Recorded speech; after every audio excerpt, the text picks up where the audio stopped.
Dober večer, cenjene gledalke, spoštovani gledalci. Moje ime je Aljuš Pertinač. Desni minister Hojs tako, levi minister Koritnik pa čisto drugače. Prvi si je bojda z odločitvijo Ministrstva za notranje zadeve nakopal interpelacijo v režiji Socialnih demokratov, drugi pa je pohvalil razveljavljeno odločitev upravne enote. Kdo tu koga vleče za, vse veste kaj. Vi pa gledate 139. oddajo 3. sezone Faktor na TV3. Resnica boli, komentarji še bolj in smrt sovražnemu govoru, svoboda narodu. Danes bomo za vas komentirali kolektorjev drugi tir. Ali lahko drugi tir zgradijo zgolj slovenski gradbinci in ali si tega v resnici želimo? Je drugi tir v nacionalnem interesu ali je zgolj pot v pogubo, bomo vprašali naša stalna komentatorja. Doktorja Boštjana Marka Turka in Mirena Videtiča. Dobrodošla. Zdravo. Boštjan, pred kratkim je preminul Janez Kocjančič, ki je bil minister v Kavčičevi vladi. Kavčičeva vlada je takrat v 70. letih prejšnjega stoletja imela dosti tak napreden program, infrastrukturni, gospodarski, danes bi lahko rekli celo revolucionaren, ki je imel 3 glavne stebre, se pravi zgraditev avtocestnega križa, zgraditev 3. pomola v Luki Koper in zgraditev 2. tira železniške proge Divača-Koper. Zdaj se piše leto 2020 in lahko bi rekli, da na področju infrastrukture imamo še kar te 3 projekte. Se pravi dograditev avtocestnega križa, zgraditev 3. pomola in zgraditev 2. tira železniške proge Divača-Koper. Zakaj po tvoje v 50 letih nismo prišli precej daleč pri tem? No, vse smo prišli, tako ko smo se osamosvojili in ko je ta, bi rekel, pritisk nekdanje Jugoslavije oziroma tega režima, ki je bil pa popolnoma neučinkovit, popustil, smo začeli graditi in recimo, da bi morali, moje mnenje je, da bi morali avtoceste graditi po načelu koncesije, bi jih imeli veliko hitreje narejene in za veliko manj denarja. Zdaj pa pač se še dokončuje to, kar se dokončuje, se pravi 3. razvojna os in 3. pomol v Luki Koper in to pač vedno nekoliko zamujamo, ampak nikoli, bi rekel, nismo prepozni, odkar smo sami na naši zemlji oziroma pač sami v tem odločamo. Dejstvo pa je seveda, da imam jaz in vsak državljan, ki pač ima 10 gramov neke zavesti ali pa državljanske pameti, absolutne zadržke do tega, da to gradijo domači gradbinci, kajti ad ena, tu bo šlo vedno za kartelne dogovore. Vi ne morete prepričati, da bi ne prišlo kot v tako imenovan Zemanov dogovor, da bi ne prišlo do tega, pač preprosto, preveč je denarja, preveč je priložnosti in ljudje, ki so tako tudi Petrico, pač vsi smo šibki, in je to pač naravna skušnjava. Zdaj celo papež umika, ne upeli nas v skušnjavo iz Očenaša, zdaj pač sledi nekaj drugega, ampak problem ostaja. Mislim, da ne govorim v prazno, poveže dejstvo, da so vsi, ki so gradili avtocestni križ, bili inkriminirani, jim je bilo sojeno, bodi si v odsotnosti, bodi si dejansko in so tudi stroge kazni več ali manj že odslužili. Tako da, kdor misli, da se bo ta zgodba zdaj ne ponovila, se je absolutno zmotil. Jaz bi celo, a veste, pa še ena stvar, vi samo pogledajte Istrion, to je glavni projekt, se pravi glavni hotel v tako imenovanih Bernardin hotelih. Je še zaprt, če greste pogledati, je še zaprt. Ker ga prenavljajo. Koga prenavljajo? Prenavljajo ga tako, da je, zdaj bom mesto verigo poskušal obnoviti, da je, se pravi, Sava dala, razpisala pač razpis in se je javil izvajalec. Ta izvajalec je bil slovenski, je najel podizvajalce. Ti podizvajalci so najeli podizvajalce, podizvajalci so najeli podizvajalce, ki so najeli seveda podizvajalce. Šlo je Bosna, Makedonija, Kosovo, tako nekako se mi zdi. In danes imate vi v začetku turistične sezone sredi najbolj bi rekel, pertinentne turistične ponudbe, imate eno veliko gradbišče. Se pravi, poslušajte, torej, kdorkoli bi delal razpise in upravljal z denarjem, ki je naš, bi moral že v začetku poskrbeti za to, da je to narejeno brez vseh teh hendikepov, ki jih pač iz zgodovine naših gradenj poznamo. Ja, Miran, zdaj, recimo leta 1972 si verjetno noben pri nas ni mislil, da bomo kdaj mi člani Evropske unije, samostojni, pa člani nekega šengenskega območja, ne? Ampak koliko je zdaj pomembno, recimo, da imamo mi te pač infrastrukturo prometno, za logistiko in tako naprej, za povezanost Slovenije v svet. Za koga mi to v bistvu gradimo? Gradimo zase, gradimo za nekoga tretjega? Kako je s tem? Poglej, jaz sicer nisem strokovnjak za gradnje oziroma za investicije, državne investicije, ampak predvidevam nekako, da recimo, da je z dokončanjem avtocestnega, torej pogojno rečeno, dokončanjem avtocestnega križa še vedno recimo naši sodržavljani z Koroške, z Bele krajine imajo strahovite probleme priti do prestolnice, ampak recimo, da se je na tej točki nekaj premaknilo. Strinjal se bi tle z Boštjanom, recimo, ki je omenil vse te kartelne dogovore, dejstvo je, izkušnje, vsaj davkoplačevalci izkušnje nimamo najboljših in najlepše spomine, bom rekel, na gradnjo tega in verjetno je tudi potem pri tem drugem tiru ta nek zgodovinski spomin precej negativen. Ne? Še posebej, če pogledamo zgodbo z Karavankami, ne? Kjer se mi zdi, da so nas posiljevali z zgodbo, ali pa bom rekel, vsak državljan je že vedel, kdo mora to dobiti, no? Če sem precej direkten. Ne? In jaz sem v bistvu pravzaprav hvaležen Čengisu, da se je odločil hrabro priti na to naše tržišče, ker je enostavno recimo temu vzrukal to zgodbo, da je bilo precej nelagodno ali pa niso se ravno lagodno počutili niti politika, niti domači izvajalci. Zdaj, ti si prej omenil SCT Primorje in pa Vegrad, si praktično razen lastništva se ni spremenilo nič.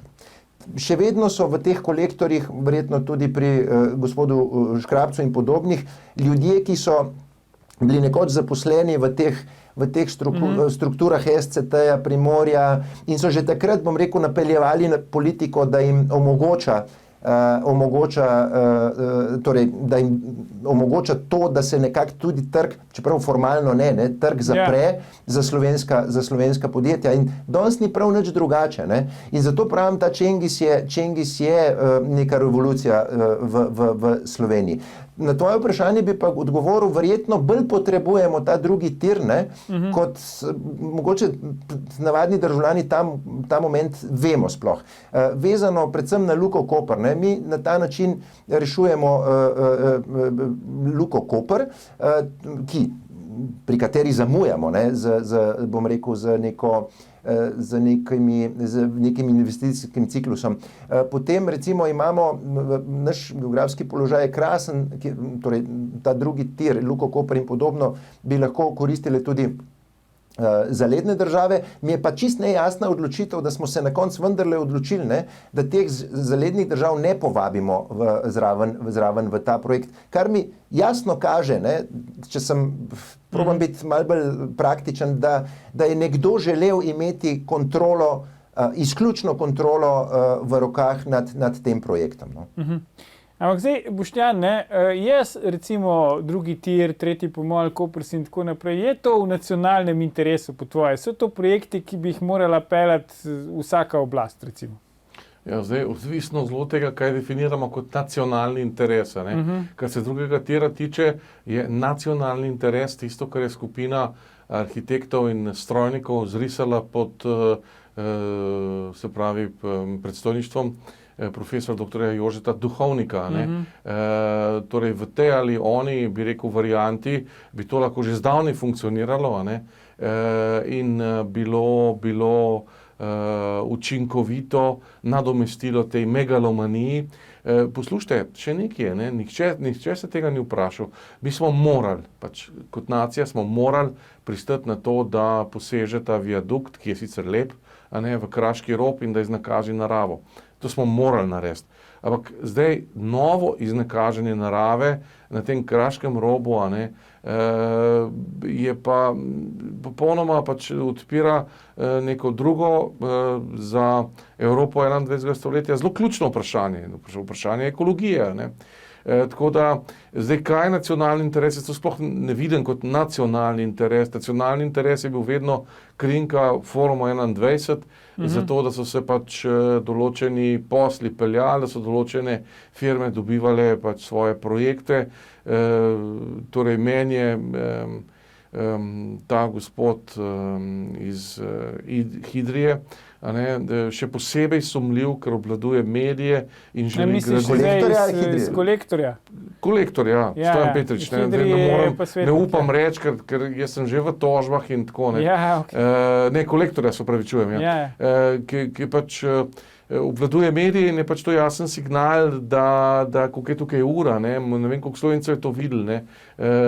Oni tudi medije, jaz bi rekel, po moji oceni, kupil zato, da to pokriva, ne. Vmes se je zgodila korona, vmes se je zgodilo marsikaj, ampak kljub temu intenca je tukaj, tako da jaz, ko slišim nacionalni interes in kolektor in ta gospod, pač, kot je rekel nekoč nekdo, da ko sliši za kulturo, se prime za revolver. Jaz vem, da bojo tukaj pač posledice za proračun. Da sem jaz, ta vlada in Janez Janša bi absolutno pazil, kajti končni račun, ne, končni zapitek, kot se temu reče, bo prišel, kot je prišel v obliki Patrie, kot je prišel v obliki tega in tega na račun predsednika vlade. To zagotovo. Oprosti Miran, bomo si pogledali v drugem delu oddaje, kaj konkretno se dogaja okrog teh projektov in kako nam Slovencem gre nacionalni interes pri teh velikih strateških projektih. Tako da ne nam ujiti gledalke, gledalci, se vrnemo po oglasih, ko nadaljujemo s komentiranjem, čigav je drugi tir, kolektorjev ali naš. Ostanite.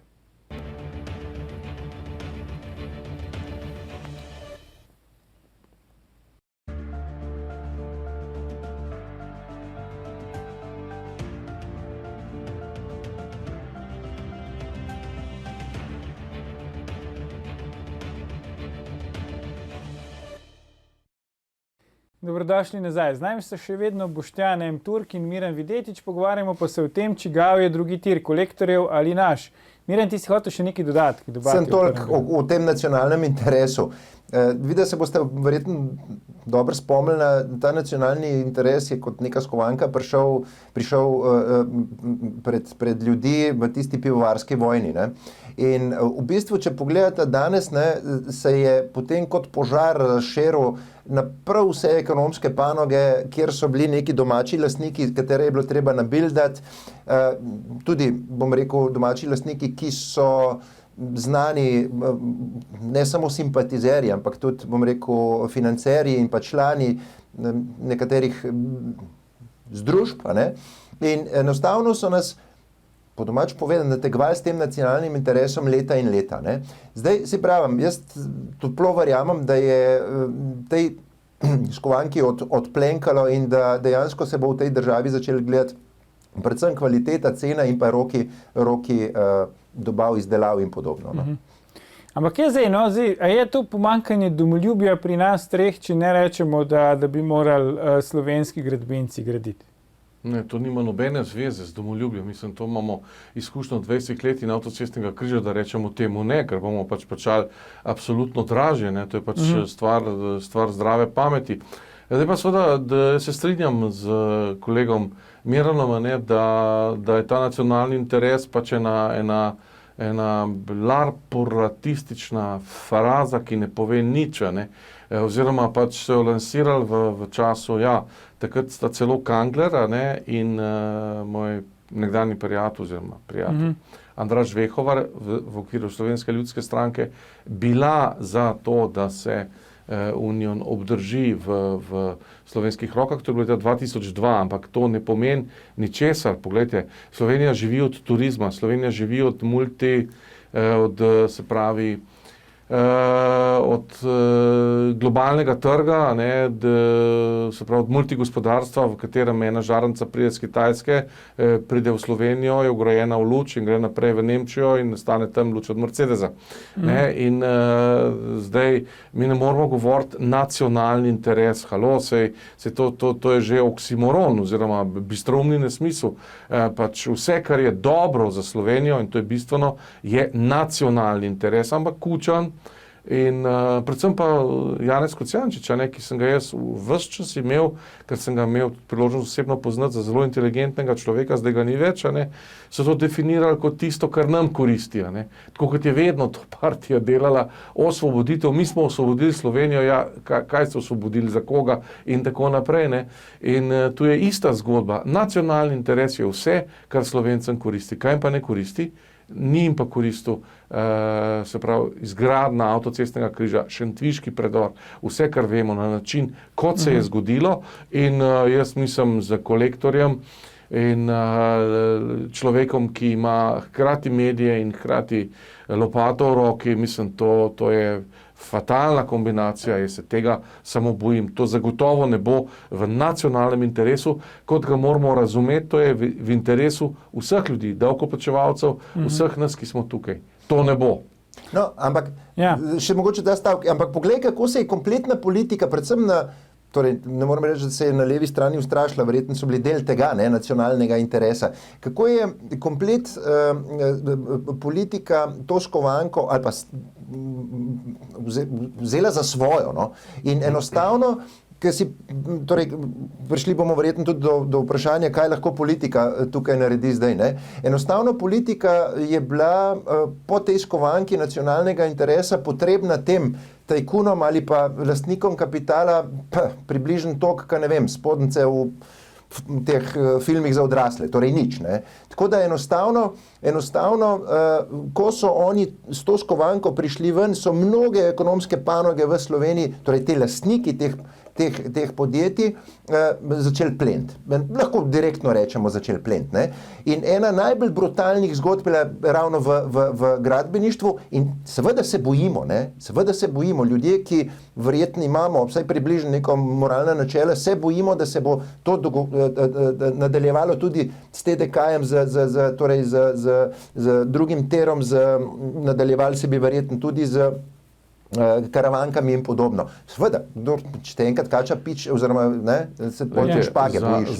Za nacionalni interes ti potrebuješ imeti nacionalno moralo oziroma potrebuješ imeti neoporečno moralo. Jaz preko krščanskih demokratov, kar je pač moja javna zgodba, sem spoznal Hildo Tovšak. Torej v njej pač še čaka, da napišem knjigo, čeprav sem veliko pisal, tako, Ampak Hilda Tovšak je bila človek, ki se je bila pripravljena, jaz to pač lahko vam tudi, če sem zdaj na sodišču ali kjerkoli, ona se je bila pripravljena zlagati za največje možne ali pa najmanjše možne malenkosti, ki so obstajale.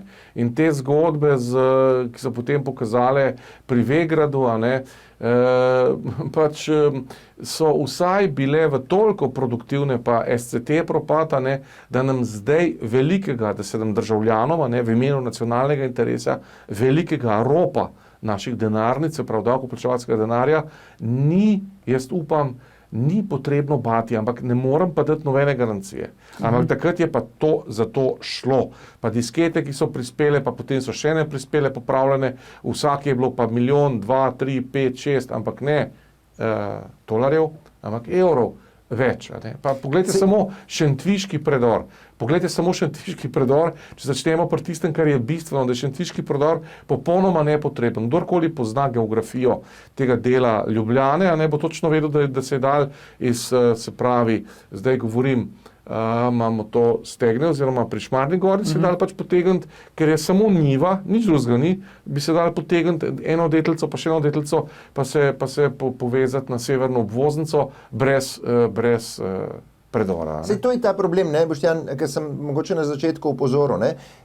strukture ali pa, bom rekel, middle management, nižji management, se je samo preselil iz teh SCT-ov, Primorij, Vegradov na ta nova gradbena, te nove gradbene barone. In tudi pri naročniku, bom rekel, so praktično ostale iste face ali pa face, ki jih vodijo iste face, no, če sem tako precej direkten. Ja. Tako da enostavno naš strah je precej upravičen. Kar se tiče pa tega, ne, zdaj mogoče razlika je samo v tem, da je zdaj prvič pogojno rečeno neka desna vlada, ko se pelje nek velik projekt. No.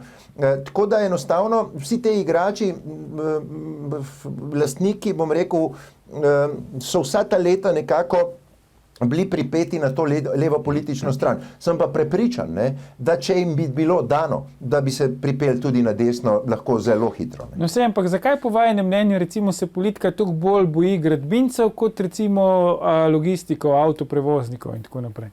Pa sej jaz mislim, da se nič manj ne boji, veš. Jaz, ko gledam danes ministra Vrtovca konkretno, za katerega mislim, da dela zelo dobro in vlaga veliko časa v pogovore in razgovore tudi z omenjenimi avtoprevozniki. Naj povem, sva se pogovarjali in mi je ob 11. zvečer rekel, da odhaja, torej da se vrača domov iz sestanka z avtoprevozniki. Tako da jaz mislim, da ni tle razlik. Mogoče so avtoprevozniki recimo temu nimajo svojih medijev, pa se to ne pozna toliko, ne? Za razliko od gradbincev, ki so pa verjetno zelo agresivni in pa polnih žepov. Ne? Ampak zdaj Boštjan, te pozivi, ne? Dajmo ustaviti vse postopke pri drugem tiru, dajmo razbiti dve veliki javni naročili, ne vem koliko, 12-24 majhnih, ne? Zato da bodo lahko slovenski gradbinci prišli zraven. Smo videli, ne, pri tem pač, kako bi rekel, čist mini uverturi, ne, v drugi tir ta galerija Glinščica, ne, kako se je zapletlo, pa še tam recimo se cvetober slovenskega gradbeništva mogel povezati za tisto par 10 metrov dolgo galerijo. Ne. Kako bomo zdaj pa 1000-krat večji projekt na enak način speljali? Ja, moje stališče je jasno, sem ga večkrat povedal, ta drugi tir je nepotreben. Treba bilo pristopiti k načrtu, ki ga je predvidel pač konzorcij gradbenikov, statikov, inženirjev pod vodstvom profesor Duhovnika. To je bilo neskončno ceneje in efektivno. Pa mislim, da se da zdaj še to se ustaviti, pa nazaj vrneti? Pa ja, jaz nisem na oblasti, jaz vsekakor bi to absolutno naredil, ker vi morate vedeti, ne, torej v velikih metropolah, kjer je velika cirkulacija prometa in to, pride en vlak na 2 minuti in gre, in to so vlaki, ki so, recimo za Pariz vema, ne, to so vlaki, ki so torej vsaj te velikosti kot ti tovorni vlaki, ki polurnih zamiki grejo iz Kopra gor. Tam pride v Parizu 2 minuti, 2 minuti drug, 2 minuti, 2 minuti drug, 2 minuti, 2 minuti drug. Na Kitajskem je enako in jaz mislim, da tudi ta kapaciteta tega prvotnega tira še ni čisto izkoriščena, predvsem pa še enkrat, in to je moje zadnje mnenje, jaz bi to napravil tako z bistveno manjšimi stroški, da bi pač prvi tir povečal v smislu, se to vse na internetu, to je bilo vse tudi v državnem svetu predstavljeno, v državnem zboru, in to so ljudje, ki so iz strojne fakultete ljubljanske, ki imajo pač nekaj izkušenj in nekaj znanja, in predvsem bi pa to neskončno manj stalo, zato pa ni interesa. Ta drugi tir, tako kot je pa zdaj, bo pa pomenil kapitalsko katastrofo in še enkrat ekološko katastrofo. Mi tu postopamo z naravo na način, ki ni primeren 21. stoletju. To bo ta Kraški rob bo postal kot neka, ne vem,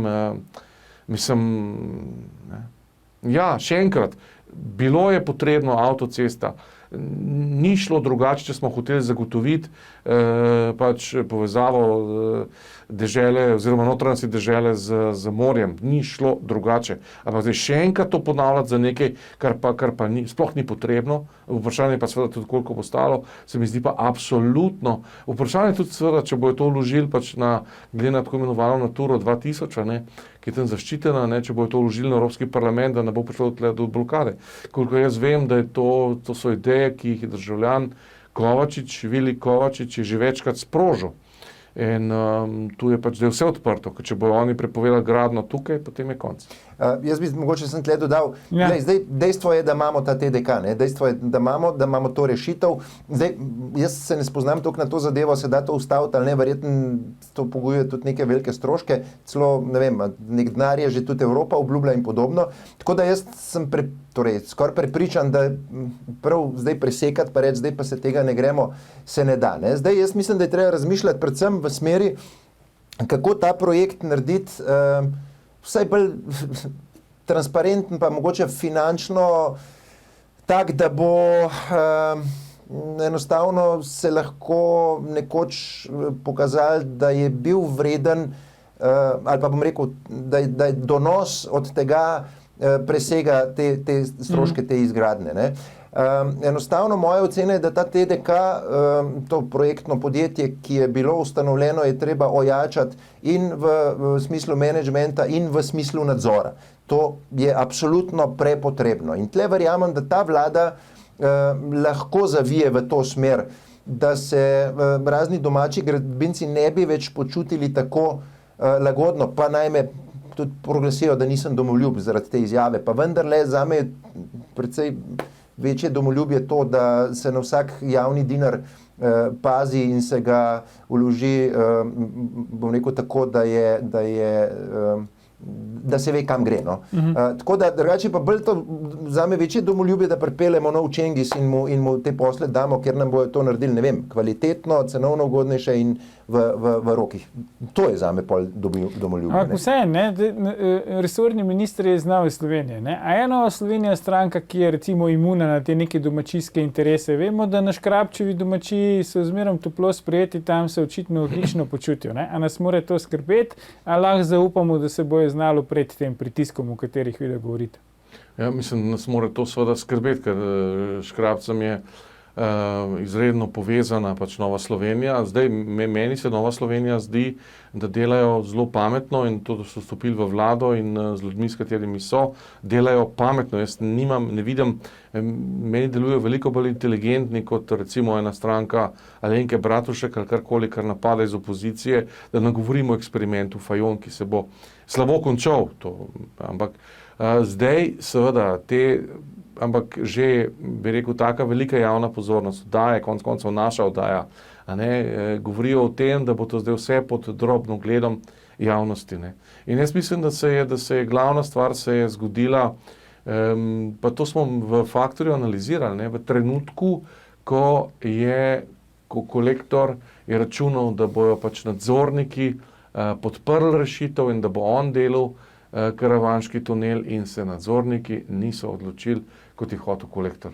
To je pač vsem za spomenike postaviti, še za živega, ker tu je pa prišlo do ene bistvene stvari in tudi mislim, da smo zdaj v fazi, da se je to lahko zgodilo, to je celo pomembnejše od tega.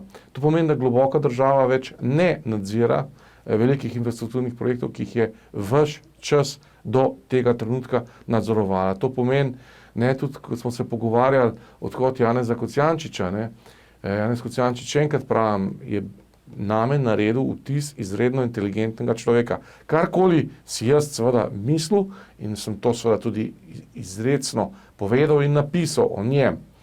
Ampak se zdi, da ta nacionalni interes pač postaja nek del neke preteklosti in da ta Kučanov klan nima več tiste moči, kaj ti konec koncev tudi ne bi imeli te vlade, če bi jo imel. Lej, recimo to, kar sprašuješ, seveda, da garanta ni, da katerakoli od strank ne bi padla v brezno tega ali pa tega mlina korupcijskega. Pa vendarle, jaz mislim, da kdor pozna ministra Vrtovca, nekateri ga jemljajo celo zaradi svojih let precej naivno, pa jih bi upozoril, da naj ga ne gledajo tako naivno, da vendarle nekaj znanja ima, kar pa nima, pa vpraša. Ne?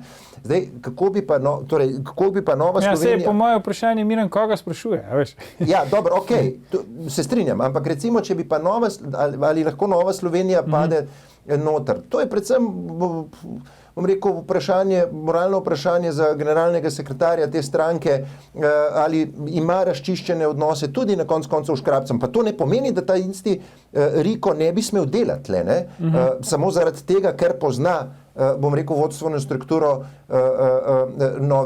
nove Slovenije. Sem pa prepričan, da se pa Novi Sloveniji ne bo zgodilo pa to, kar se je pa dogajalo Alenki Bratušek in Sabo, vidva se bosta spomnila, kako je pompozno najavila na eni od novinarskih konferenc v tej Šarčevi vladi, kako bo pristrigla lovke energetski mafiji. Pa vam zagotavljam, če bi ta vlada trajala Šarčeva, še do konca mandata mi verjemite, da bi konkretno ministrica Bratuškova odkrila te mafice v svojih podpornikih. Tako da, tle sem prepričan, da kaj takega se Vrtovcu, torej ministru Vrtovcu v Novi Sloveniji ne bo dogajalo. Je pa ključen tle, Ljuš, to boš to predvsem ti vedel, tudi Boštjan seveda, je pa tle ključen seveda generalni tajnik stranke, da Robert Ilc, tako, da te zadeve poskuša torej svojo neko držo moralno, da zavrača take poskuse. Ker te na prvi pogled ali pa na prvo uho, če hočete, se te argumenti se slišijo zelo taki, kako bi rekel, prepričljivi. Se pravi, graditi morajo Slovenci, denar bo ostal v Sloveniji, profit bo ostal v Sloveniji, slovenski delavci bodo dobili plače. Verjetno je težko nekemu politiku, ki je vendarle odvisen od javnega mnenja, iti kontra temu. Ampak to je še vedno ta posledica nacionalnega interesa, tega nategovanja nacije. Slovenski, tako kot prav do cestnem križu, je res, da je dobil slovenski delavec delo, ampak drugi slovenski delavec je moral pa to delo plačati, in ga je moral preplačati. To je pač tako. In je bil en delavec, recimo temu, pogojno zadovoljen, čeprav seveda ni bil noben zadovoljen, ker vse te zgodbe so se končale v stečaju. Mi tega ne smemo pozabiti, da so ljudje delali samomore v Stožicah, z izvajalci. Se pravi, koliko so bili pač vsi potem zadovoljni, je to že povedal samo po sebi. Tako da to ni nič. To je pač, en delavec je zadovoljen slovenski, drugi slovenski delavec pa je izredno zadovoljen, ker kot podizvajalec pač ni dobil izplačila, tega je ogromno, bankrotov in to je bilo ogromno. In ker je šla firma v stečaj, neko je pa delavec SCT-ja, ki je delal, bil zadovoljen potem, ki je šla firma v stečaj in so se potem med sabo menili, kako bojo pač delavce izplačali in to. Jaz mislim, da ni bil noben, kaj zelo hudo zadovoljen. A pa so sploh še slovenski delavci v gradbeništvu? Mogoče se upravičujem, ker skačam. Zdaj, tujce tretirati na tak način je, ne vem, ni primerno. Seveda, tvoje vprašanje je primerno, ni pa primerno, če bi jih tako tretirali. Spomni se samo Stožic, Slovenci, neplačani podizvajalci. Ja, že, ampak a so v gradbeništvu sploh še slovenski delavci? Oziroma, kakšna je razlika, če je delavci iz Bosne ali če je delavci iz Turčije? Pa se ni razlike, a ti ne plačaš Slovenca ali ne plačaš Bosanca, oboje je zavržno. To se bomo verjetno strinjali in tudi ugled Slovenije potem trpi. Spomnite se, verjetno imate tudi stike po Balkanu, kakšni so bili komentarji po tistih Stožicah, kjer so bili večinoma nategnjeni tudi, bom rekel, bosanski delavci, ki so prišli iskati sem, ne vem, s trebuhom za kruhom, s trebuhom za kruhom prišli, ne vem, da bojo prehranili familije in podobno, odhajali neplačani, zgarani. Meni čisto vseeno, ali Slovenca ne plačaš ali ne plačaš Bosanca, bistvo pa je, da smo tudi Slovenci bili lumpi, ki smo to počeli. Tako da zdaj ta strah pred tujcem, to, kar se je kazalo tam po karavankah, da bo Čengis ne vem kaj delal, meni je bil smešen. Ampak recimo zdaj, ko si že omenil, Balkan, Miran, Hrvaška recimo, v Sloveniji nastaja vtis, da njim to boš gre, te recimo veliki infrastrukturni projekti, ne vem, most na Pelješac in tako naprej, avtoceste so gradili naredili s koncesijo, kot pravi Boštjan. Ja, odlično jim gre, ne? Zdaj so zaštartali pač nek velik projekt teh železniških prog. To ne gradijo hrvaška podjetja. Kako pa pri njih to recimo? Ja, lej, se pravi, se da, ne? Kitajci gradijo most na Pelješac. Pri njih je pač situacija pa čisto popolnoma drugačna, zaradi tega, ker večinski uporabniki te infrastrukture niso Hrvati, ampak so pač turisti. Mislim, vi morate vedeti, da na avtocesti Split-Zagreb je med sezono, mislim pa predvsem pa cene. Ampak kako recimo Boštjan Miran in grem skozi, da Kitajci gradijo most na Pelješac, a nimajo težav zaradi tega, ne vem, z Evropsko unijo?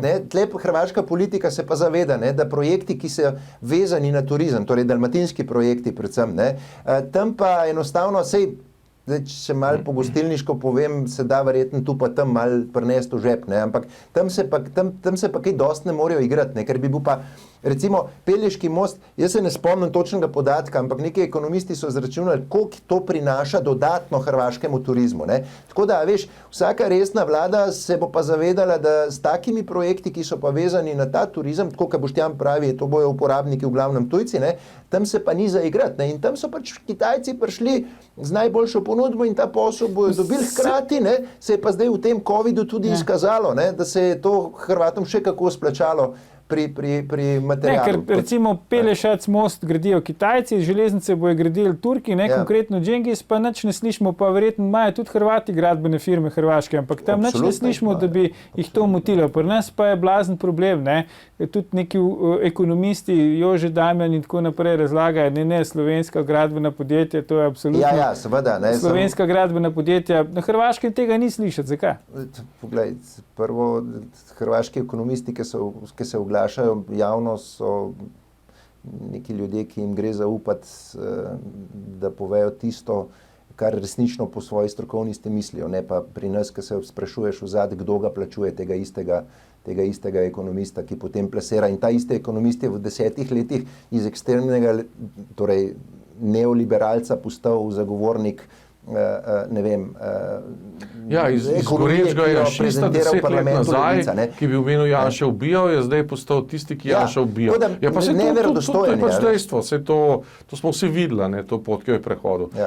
Zame taki ljudje so pač popolnoma irelevantni, ker jutri bo spet govoril tisto, kar mu bojo prišli, brez veze se sploh o teh ljudeh pogovarjati. Jože pa Damjan. On je bil čudežni deček Janeza Janše, to je bilo 10 let nazaj, zdaj je pa čudežni deček anti-Janeza Janše. Začutil je pač svojo karierno priložnost na levici. Pa ne morem, mislim, halo, se strinjam. Ni verdostojen, ne moreš biti verdostojen. Ne moreš biti, seveda, da ne moreš biti. Iz trdega, liberalca. Hrvaška ima eno serijo problemov, ki jih Slovenci in Slovenija, hvala Bogu, nimamo eno serijo globalnih problemov, ki se zdijo meni, tako kot pa nekaj poznam Hrvaško, popolnoma nerešljivi, začenši z tem, da so rekorderji v tem, da sta dve stranki 30 let skozi na oblasti. Tega ni nikjer v Evropi. Pri nas, Boštjan? Pri nas je ena... So pa preobleke. Pri nas je ena stranka na oblasti, recimo temu s kakšno izjemo, ampak Hrvati imajo pač ta dodaten problem. Oni so imeli domovinsko vojno, imajo ogromno, se pravi, penzionistov, upokojencev, potem invalidov, ki so vsi na proračunu. Bomo naredili še kakšno oddajo, Boštjan, kjer se bomo pogovarjali o tem, kdo je boljši, Slovenija ali pa Hrvaška. Za danes se nam je pa žal čas iztekel. Dr. Boštjan Marko Turk, Miran Videtič, najlepša hvala za vajne današnje komentarje. Gledalke, gledalci, to je bil v drugem tiru 450. Faktor na TV3. Jutri ne zamudite Faktorja tedna, ki je tokrat nihče drug kot notranji minister Aleš Hojs. Predvsem pa ne pozabite, ni vseeno, kdo kaj reče.